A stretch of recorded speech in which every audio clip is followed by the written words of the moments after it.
धार्मिक विधी आणि भविष्य पाहण्यासाठी नाशिक आणि इतर काही जिल्ह्यातले राजकीय नेते सेलिब्रिटी सुद्धा भोंदूबाबा अशोक खरातकडे जात होते। दरम्यान खरातनं राजकीय नेते आणि काही सेलिब्रिटींना लुबाडल्याची सूत्रांची माहिती आहे।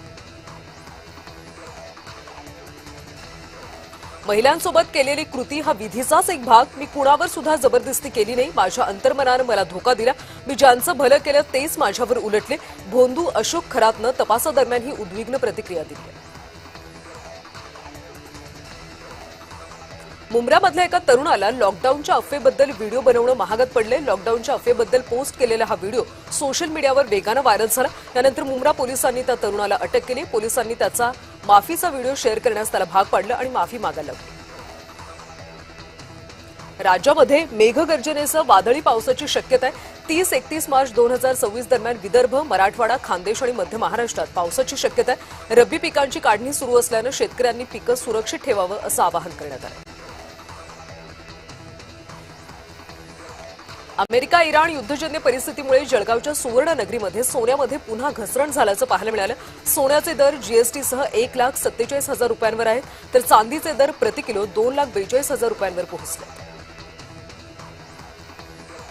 साकीनाका इथं पोलिसांच्या गाडीला अचानक आग लागल्याची धक्कादायक घटना घडली। नागरिकांच्या सतर्कतेमुळे मोठा अनर्थ टळलाय। सुदैवाने यामध्ये कोणतीही जीवितहानी झाली नाही।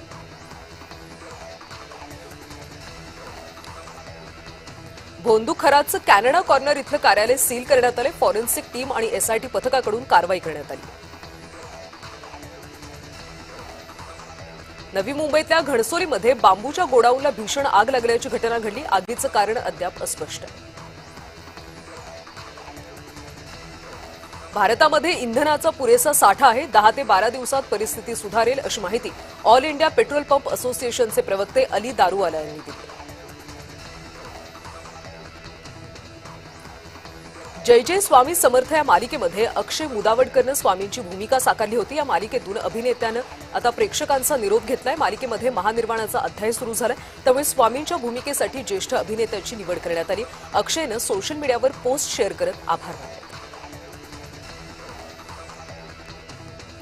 भिवंडी वसई पारोळ मार्गावर ट्रॅक बंद पडल्यानं वाहतूक कोंडी झाली। वाहतूक कोंडीमुळे वाहन चालक त्रस्त झाले। यावर प्रशासनानं उपाययोजना करावी अशी मागणी नागरिकांनी केली।